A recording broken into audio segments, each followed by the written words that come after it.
23rd of August 1939, Joachim von Ribbentrop landed in Moscow. Hitler's foreign minister concluded a non-aggression pact on the spot to pave the way for a German invasion of Poland. For Hitler, the danger of a two-front war was eliminated. Both sides also signed a secret additional protocol dividing large parts of Europe between them. The imperial powers decided the fate of smaller countries, and with it millions of people. Several states were annexed and disappeared from the map. Expulsions quickly occurred on a large scale. At the same time, Nazi Germany and the USSR expanded their alliance. National Socialists and the Communists in economic harmony. Nach den ersten russischen Getreidelieferungen trifft an den Übergangsstationen der deutsch-russischen Interessengrenze nun auch ein Ölzug nach dem anderen ein.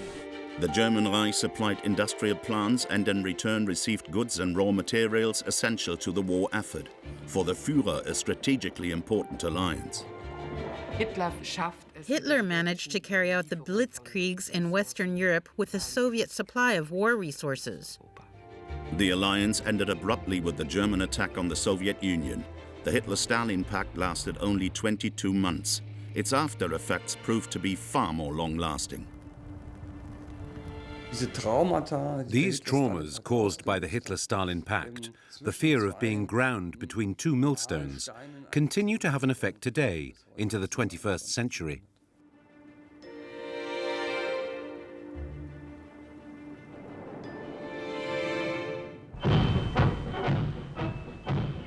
A serenade to start the anniversary. On the morning of April 20th, 1939, Adolf Hitler's Leibstandarte played for his 50th birthday. A good 6 years after the seizure of power, the dictator enjoyed great popularity in large sections of German society, not least because he had steadily expanded the territory of the Third Reich in violation of international law. Hitler versucht seit 1933 eigentlich alles an. Since 1933, when he took office, Hitler had been trying to annex to the German Reich all the territories he could get without a fight.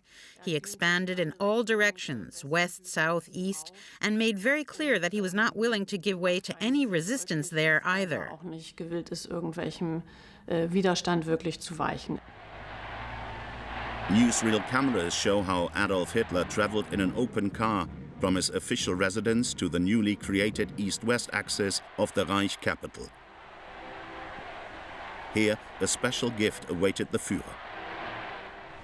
Es beginnt die größte Heerschau des Dritten Reiches. 4,5 Stunden lang ziehen die Formationen aller Waffengattungen an ihrem obersten Befehlshaber vorüber. On this day, there was no sign of the restrictions on the German military laid down in the Treaty of Versailles. For years, Hitler had been massively pushing the rearmament of his armed forces. Zeigt natürlich damit eine große militärische. It showed great military and foreign policy strength. Zeigt auch, dass And it shows that the territorial conquests he had achieved would not be the last. in seiner Politik nicht das letzte. It was an announcement to the outside world. I will go further. Eine Ansage an die Außenwelt, ich werde weitergehen. A few days earlier, the aggressive foreign policy had put Washington on the spot. The German Reich should respect world peace and guarantee the inviolability of 31 named states, was the demand of US President Roosevelt to the Third Reich. Hitler initially ignored the demand. It was not until the 28th of April that he retaliated in front of the Reichstag, which was meeting in the Kroll Opera House. Roosevelt verlangt endlich die Bereitwilligkeit, in die Zusicherung zu geben, dass die deutschen Streitkräfte das Staatsgebiet oder die Besitzungen folgender unabhängiger Nationen nicht angreifen und vor allem nicht dort einmarschieren sollen. Und er nennt als dafür in Frage kommend nun Finnland, Lettland, Litauen, Estland, Norwegen, Schweden, Dänemark, Niederlande, Belgien, Großbritannien, Irland, Frankreich, Portugal, Spanien, die Schweiz, Liechtenstein, Luxemburg, Polen, Ungarn, Rumänien, Jugoslawien, Russland, Bulgarien, Türkei, Irak, Arabien, Syrien, Palästina, Ägypten.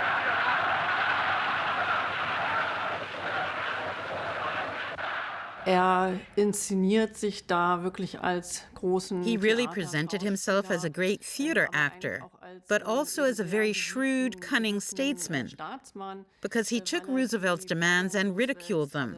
He then put the icing on the cake at the end by saying, "Well, I've never waged a war. I don't want to go to war, and I don't know why I should go to war." Ich möchte aber diese Gelegenheit nun doch nicht vorübergehen lassen, ohne dem Präsidenten der Nordamerikanischen Union vor allem eine Versicherung über die Gebiete abzugeben, die doch wohl in erster Linie für seine Besorgnis in Frage kämen, nämlich die Nordamerikanische Union selbst und die übrigen Staaten des amerikanischen Kontinents. Und hier erkläre ich feierlichst, dass alle irgendwie verbreitete Behauptungen über einen beabsichtigten deutschen Angriff oder Eingriff auf oder in amerikanische Gebiete plumper Schwindel oder grobe Unwahrheit sind, ganz abgesehen davon, dass solche Behauptungen übrigens auch vom militärischen Standpunkt aus nur einer albernen Fantasie entstammen können. In his speech, Hitler also terminated a non-aggression pact he had once signed with Poland. Hitler hatte mit Polen 1934 ein Hitler had concluded a non-aggression pact with Poland in 1934 in the search for partners from isolation. He cancelled it in 1939 because he saw that what he had promised himself would not be fulfilled. Weil gesehen hat, das, was sich versprochen hat, erfüllt sich nicht.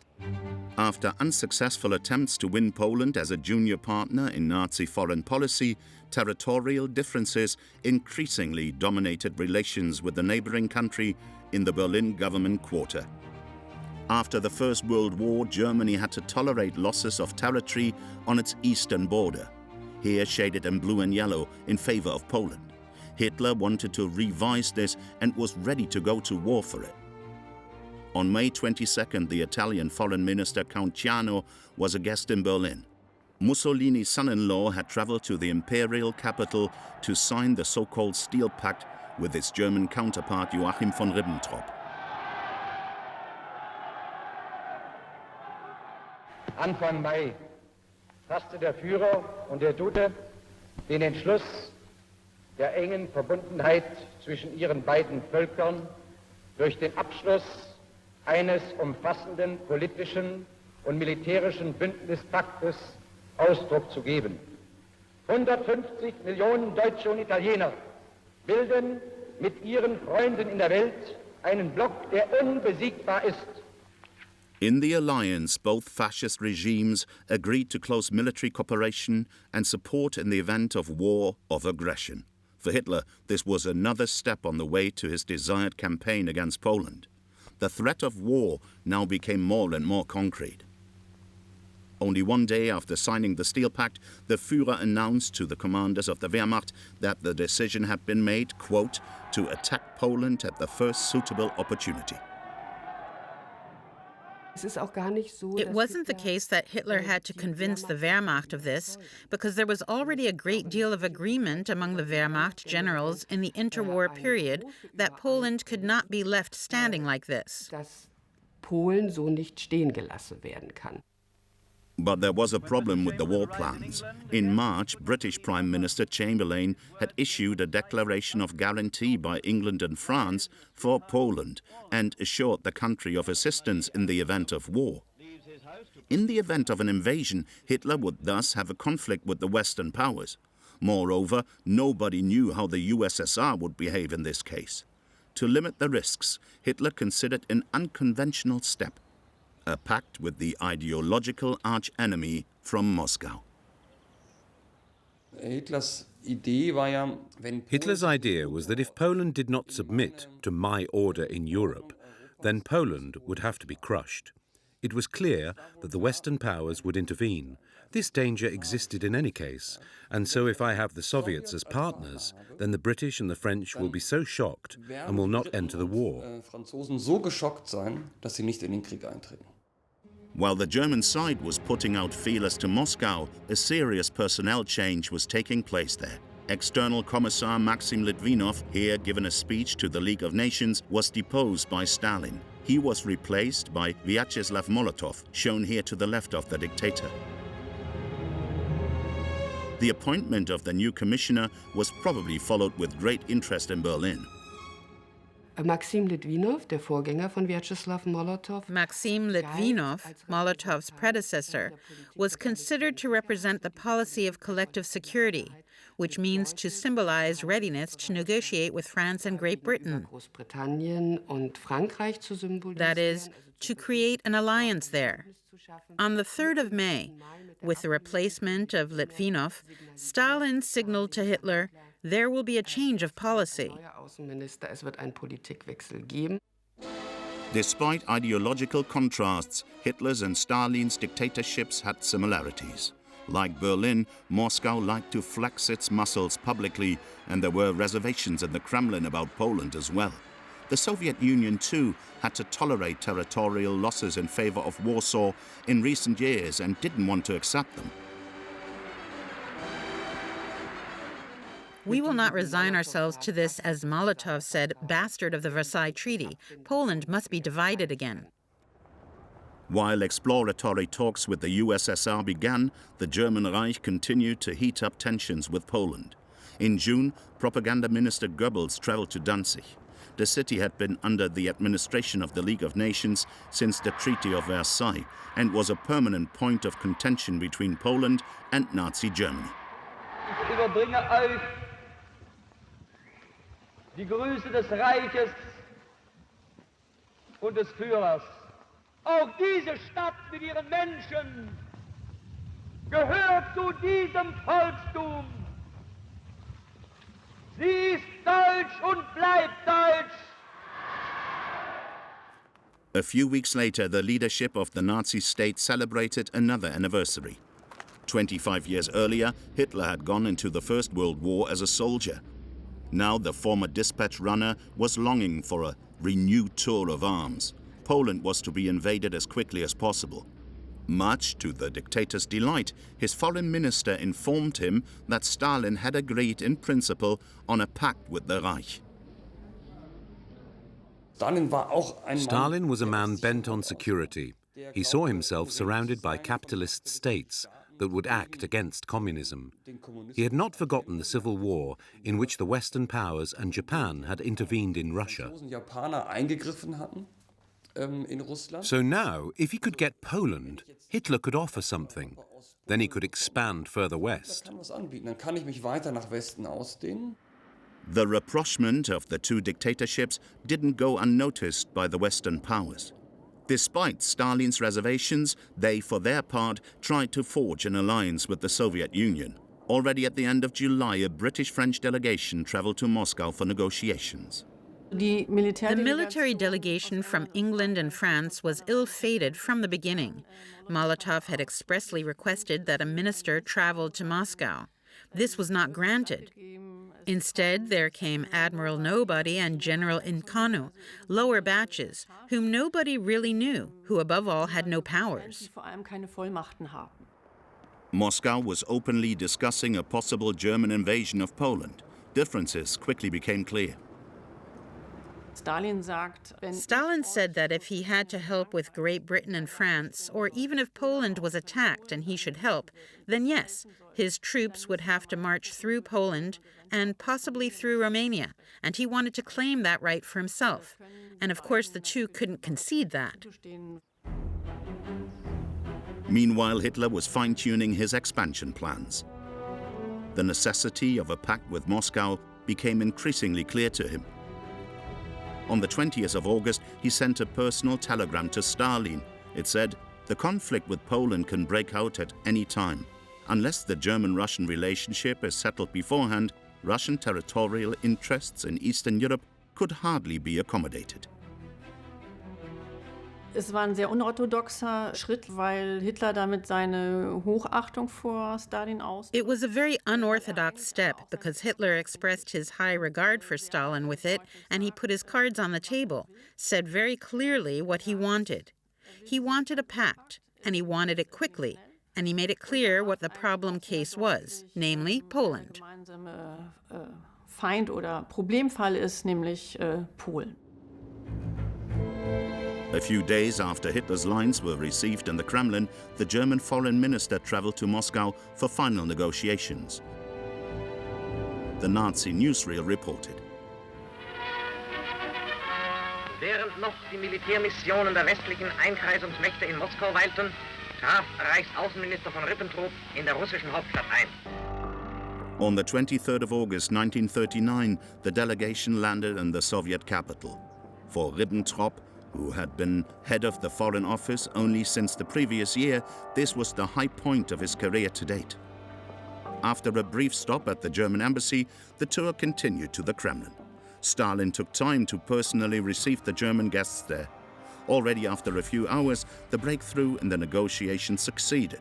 In the morning hours of the 24th of August, the contract was signed and backdated to the previous day.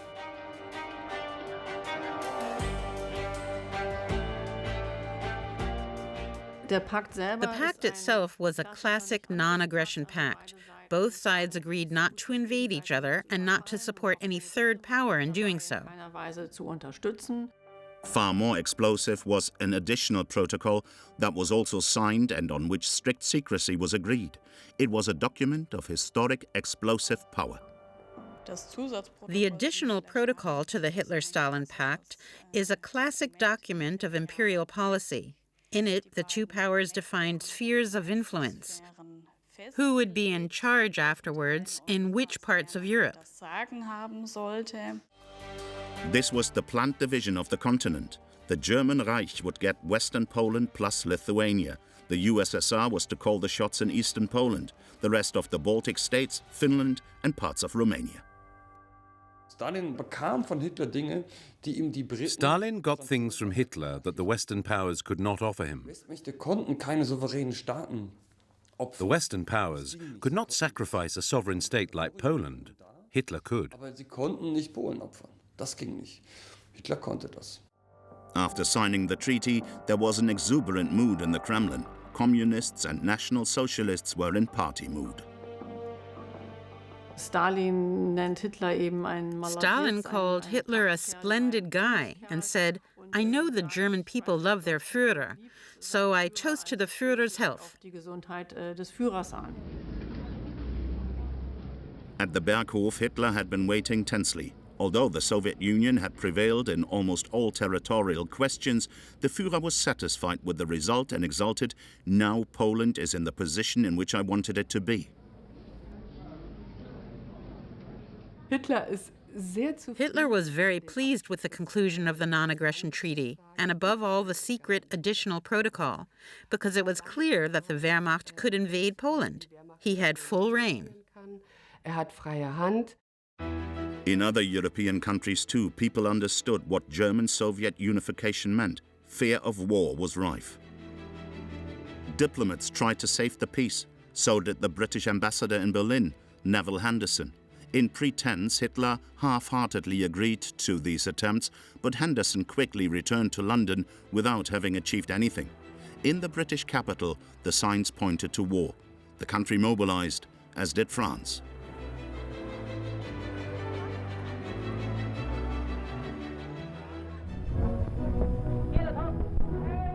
In Germany too, the newsreel showed images of men being called to the barracks. The invasion of Poland was imminent. Hitler, however, didn't want to be held responsible for the outbreak of the war and was looking for a pretext for the invasion.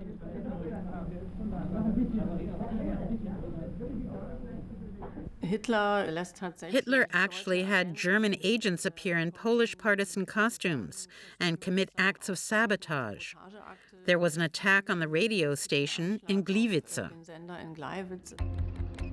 The staged act in the German-Polish border area finally gave the commander-in-chief of the Wehrmacht the reason to strike.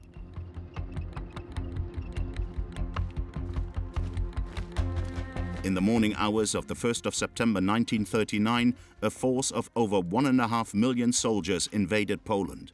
The dictator declared the outbreak of the Second World War as a defensive strike.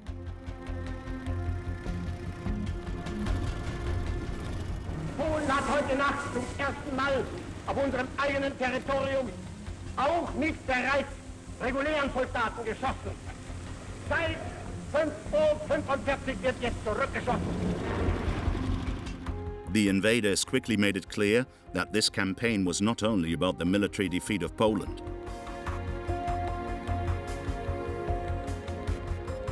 Unmittelbar mit dem Einmarsch kommt es zu zahlreichen Verbrechen gegenüber der Immediately with the invasion, there were numerous crimes against the civilian population on the part of the Wehrmacht, but also of paramilitaries, special squads, which purposefully began to pull out and murder the Polish intelligentsia. die polnische Intelligenz rauszuziehen und zu ermorden. After a few days, the 10th German Army succeeded in making a deep penetration into the Polish lines. The enemy high command ordered the retreat of its troops behind the San, Bug and Vistula rivers.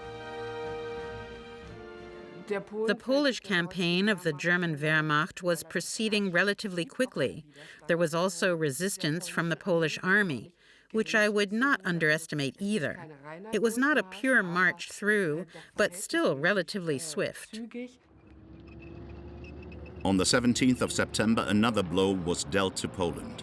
Soviet troops marched into the east of the country to protect the Ukrainians and Belarusians in the region, as it was officially stated. Stalin had taken his time with the attack. Es gibt unterschiedliche Thesen darüber, warum die Sowjetunion wartet. There are different theses about why the Soviet Union waited. One emphasizes the Soviet Union's military weakness as late as 1939. In addition, it is believed that they waited for the international reaction. How did the Western powers deal with Hitler becoming a military aggressor and attacking the neighboring country to the east? Aggressor wird und das östliche Nachbarland angreift. The Western powers declared war on the German Reich on the 3rd of September. Great Britain sent soldiers across the English Channel, but they remained in France. London and Paris didn't intervene, despite the declarations of guarantee. They were not really interested in Eastern Europe. They would not go to war for Poland. That is a very bitter truth. But I do think that one can explain the inaction of the Western powers in this way. Left to their own devices, the Polish defenders soon had to retreat everywhere. Am 18. Tage des Feldzuges trafen sich in Brest-Litovsk die deutschen Truppen mit den von Osten anrückenden sowjetrussischen Formationen. The city had been conquered by the Wehrmacht. However, according to the agreements of the Hitler-Stalin Pact, it lay in the new Soviet sphere of influence and was therefore handed over to the Red Army. On September 22nd, both sides celebrated the changing of the guard in the city and their new brotherhood in arms with a joint military parade. The victory parade was actually only the external visible symbol of the joint cooperation that was beginning. It was also the result of a German-Soviet military commission that already existed at that time. While the last Polish units were desperately fighting back, German and Russian officers settled the first questions of their cooperation in the newly founded military commission. A few days later, the German foreign minister traveled to Moscow for the second time within a few weeks. The German-Soviet border and friendship treaty defined how the agreed division of Europe would be shaped. Moscow would get eastern Poland and now also Lithuania. The rest of Poland went to Nazi Germany, which incorporated the West into its Reich territory and established the so-called general government in the central Polish areas, marked here in purple. In diesem zweiten Freundschaftsvertrag wird dann In these second treaties, an additional protocol specified what had to be done with the populations, now under German and Soviet sovereignty. Deutscher bzw. sowjetischer Hoheit befinden. After Poland's surrender in early October, Germans and Soviets quickly began organizing population transfers. Hitler announced that hundreds of thousands of ethnic Germans from the east would be resettled in the newly created Reich territories in the west of the former neighboring country. The most important task was to promote a new order of ethnographic relations, that is, a resettlement of nationalities. The western part of Poland was quickly resettled.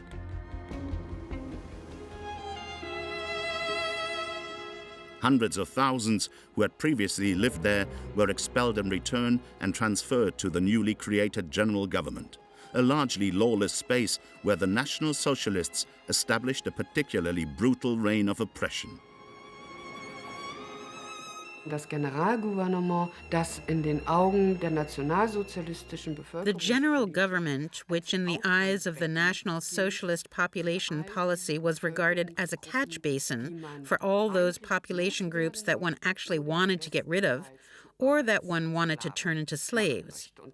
These were mainly Poles and Jews, and they were deported en masse to the general government. Ins Generalgouvernement deportiert. In the autumn of 1939, there were over 3 million Jews living in Poland. In the first weeks of the war, several thousand of them had already been deliberately murdered. Now, in many cities of the general government, ghettos were created in which Jews were crammed together and systematically exploited. In many cases, the ghettos were the first stop on a path of suffering that would end for millions of people in the National Socialist extermination camps. This was nothing else than extermination and murder. And accordingly, the Jews were partly deported to ghettos and partly already murdered. This racial policy was implemented immediately.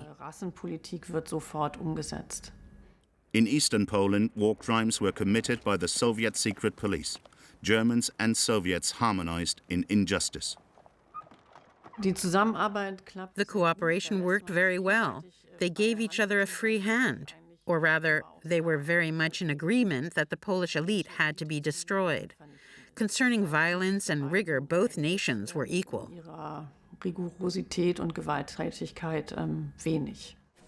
German-Soviet cooperation was also intensified in other areas in the coming months.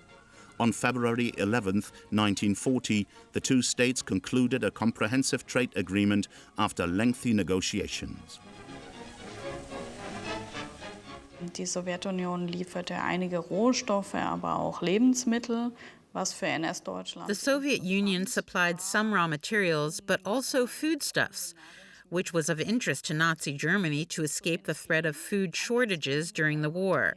On the other hand, industrial goods were supplied to the Soviet Union. Gefertigte Produkte bekommen und eben einige andere Rohstoffe. Nach den ersten russischen Getreidelieferungen trifft an den Übergangsstationen der deutsch-russischen Interessengrenze nun auch ein Ölzug nach dem anderen ein. The Soviet Union promised to deliver raw materials worth 500 million Reichsmarks to Nazi Germany within 1 year. For Hitler, above all, the agreed oil and ore imports were of strategic importance. After the surrender of Poland in October of the previous year, the dictator had quickly begun planning further campaigns in Europe.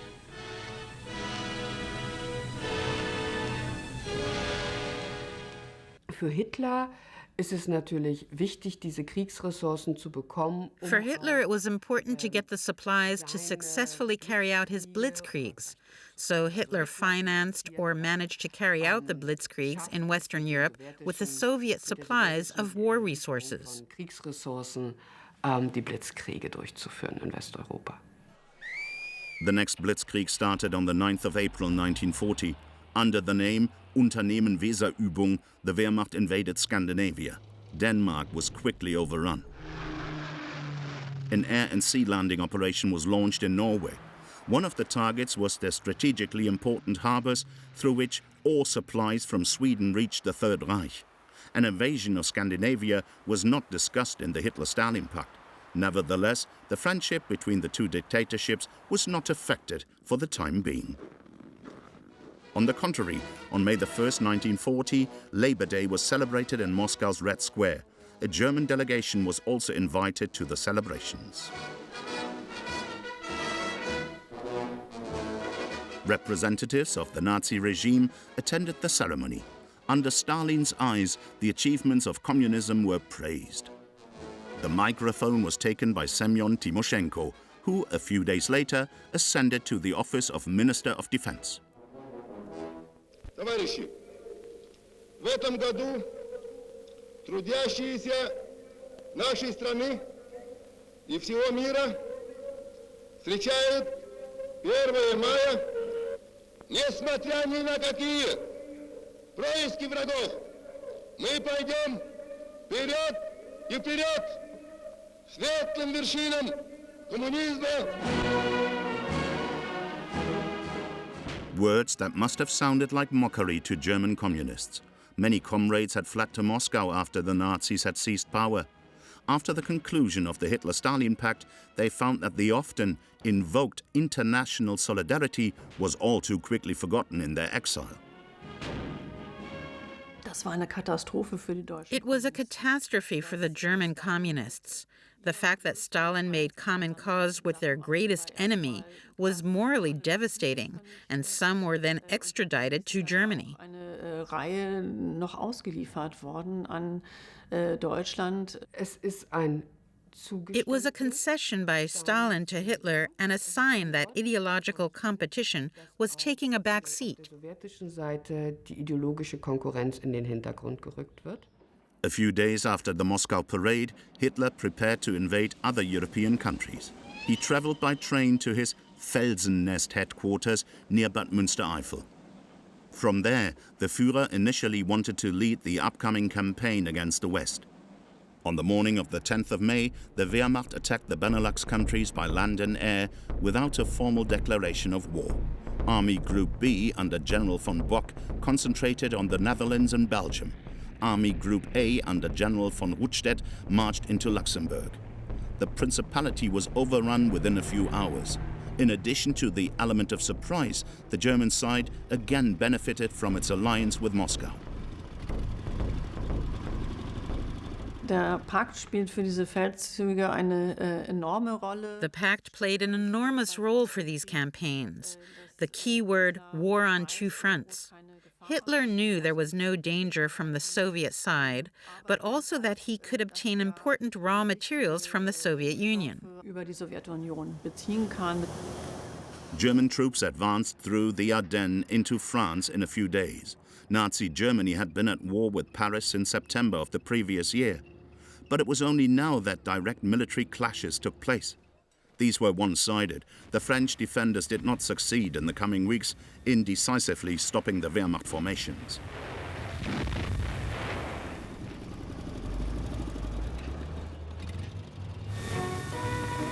Der deutsche Vormarsch kennt keinen Aufenthalt.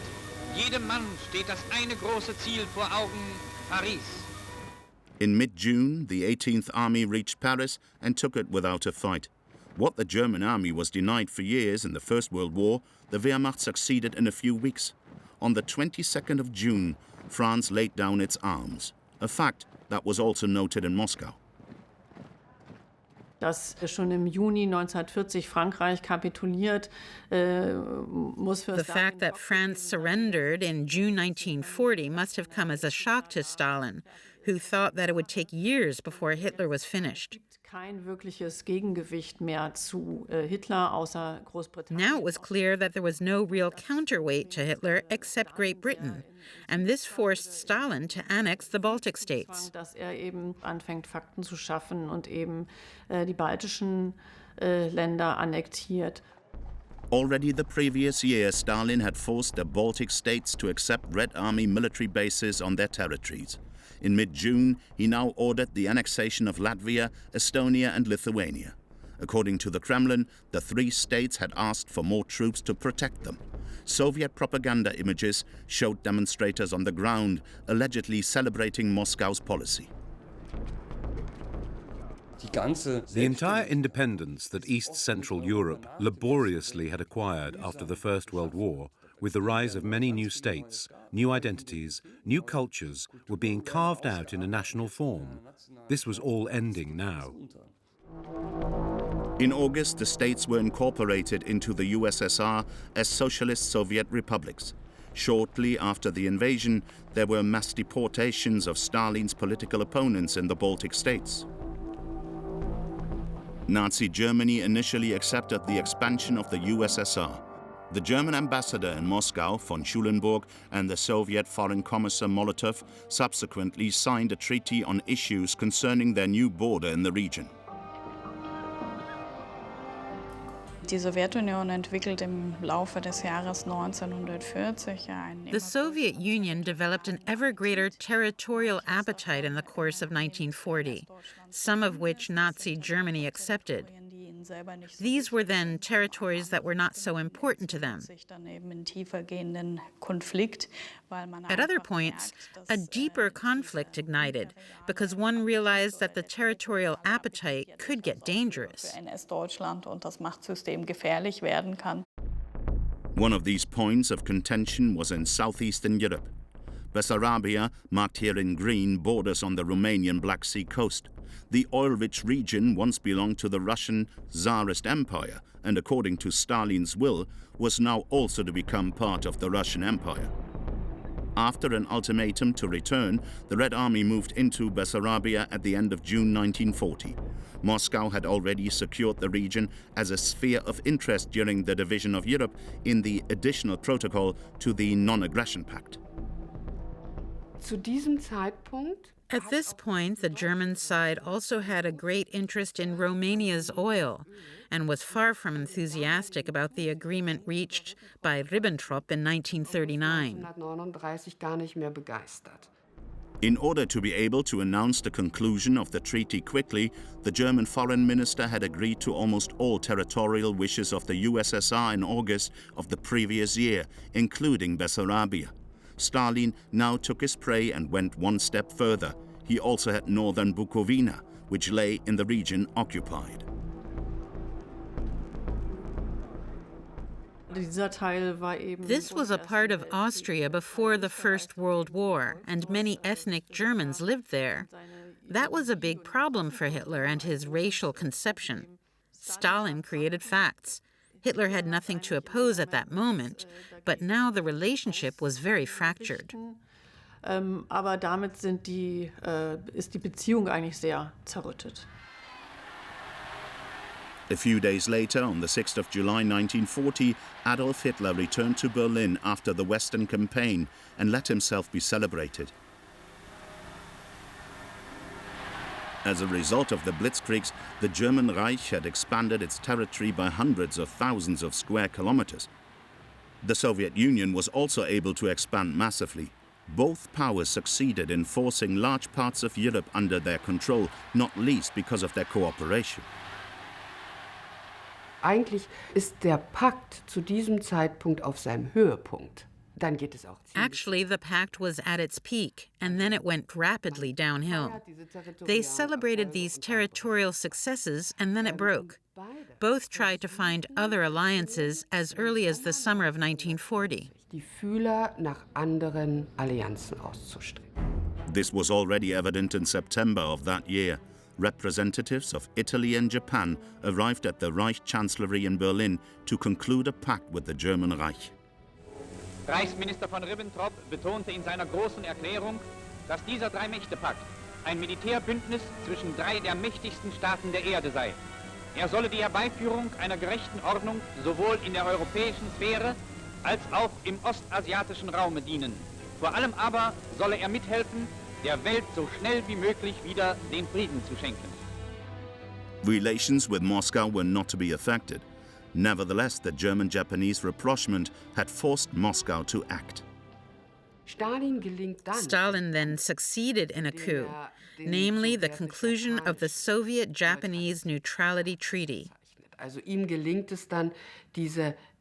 In this way, he more or less made up for the close ties between Japan and the German Reich. Even though both powers formed new alliances, they continued to maintain their economic relations. As a result, the joint trade agreement was expanded.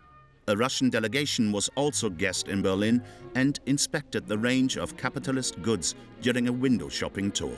In other areas, there was also an effort to emphasize the good common relationship. On the anniversary of the October Revolution of 1917, officers from both sides celebrated at the Soviet embassy on Unter den Linden. A toast to coziness, despite all the growing tensions.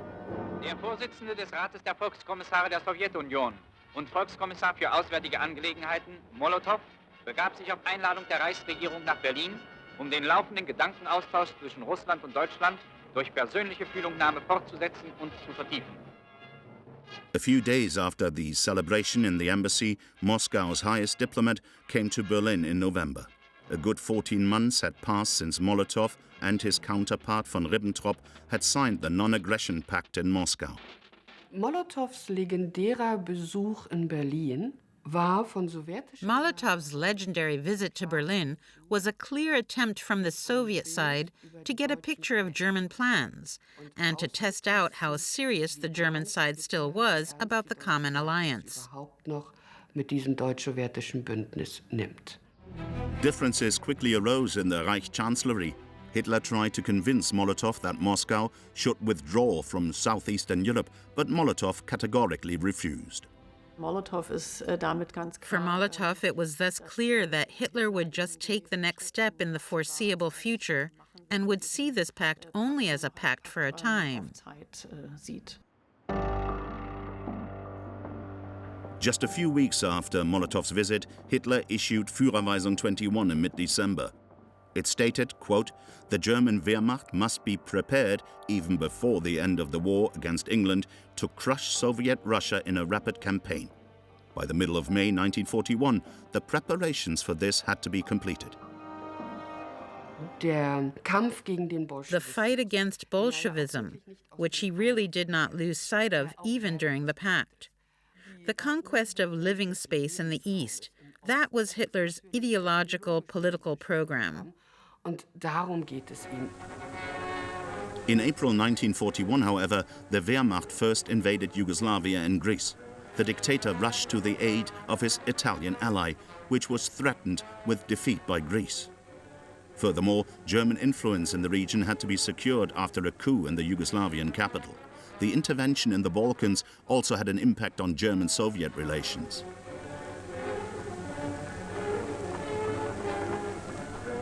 The fact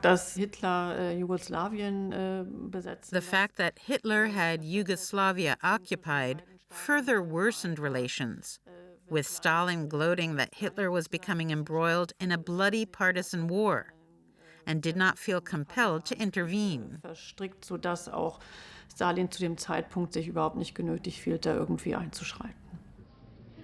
In May, Hitler received Fritz Klingenberg. Nazi propaganda shows the SS man being decorated for his missions in the Balkans. Very soon, German soldiers again had the dubious opportunity to recommend themselves for medals. Sunday, 22nd of June 1941. In the early hours of the morning, troops of the Wehrmacht crossed the borders of the Soviet Union. The Operation Barbarossa had begun. The German invasion was an assault on an ally without prior declaration of war. Despite numerous warnings from his entourage, Stalin did not really expect the attack until the very end.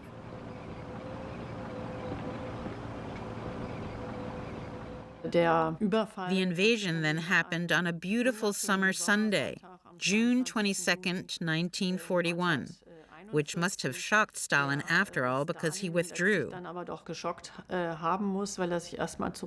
The first big radio speech was given by Molotov. In the years to come, Operation Barbarossa developed into the bloodiest war in human history. From the very beginning, massive crimes were committed against prisoners of war and civilians. Millions of soldiers from both sides also lost their lives on the battlefields. Only after almost 4 years and almost incomprehensible suffering did the German-Soviet War end a short time after the capture of Berlin in the spring of 1945. Hitler had taken his own life shortly before. Thus, the insane dream of final victory came to an abrupt end in these days between the Brandenburg Gate and the Reichstag. After successfully pushing back the German invaders, the Red Army found itself in large parts of Eastern Europe this spring.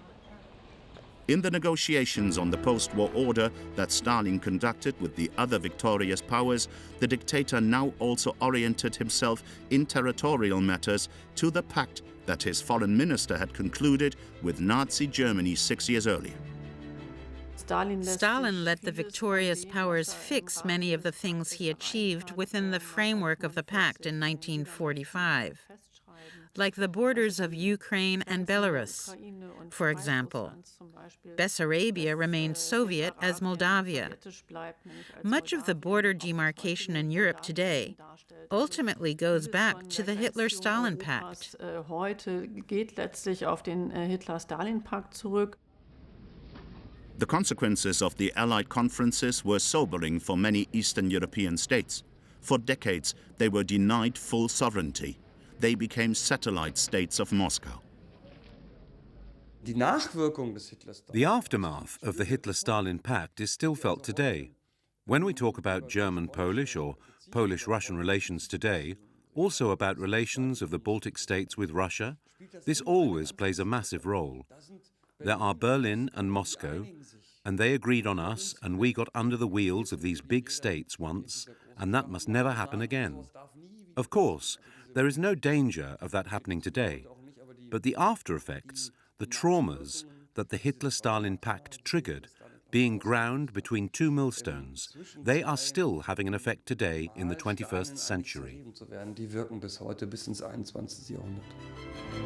Once concluded for a period of 10 years, the Hitler-Stalin Pact has the potential to continue to provide diplomatic dynamite in the future.